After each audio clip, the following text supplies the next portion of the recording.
said recently that if the American people voted for Trump, he could take them into the abyss of hell. He's free, he's rich, he hates political correctness, and rightly so.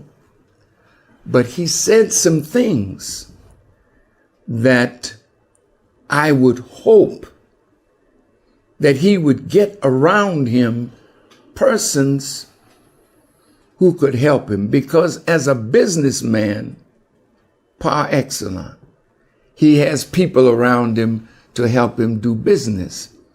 But if he says, let's go in to Iraq and take the oil, that puts him in the class of those neoconservatives who had a project for a new American century.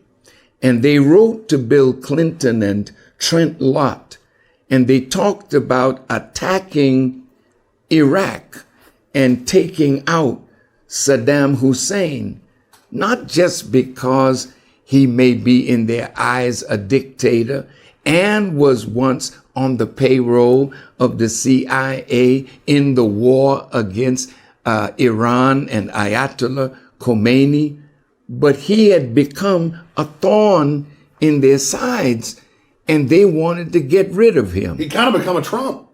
He was doing his own thing. Yes. That was his crime.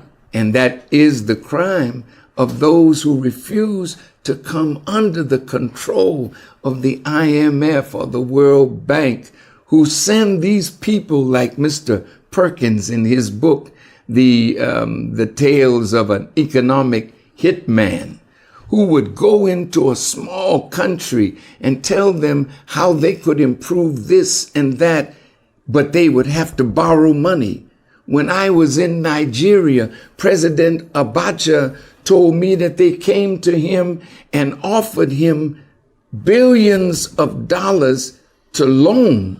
And Mr. Abacha said, I don't need your money because the oil that we have is sufficient to get us to do all the good things that we want to do. Well, a few years later, he's dead.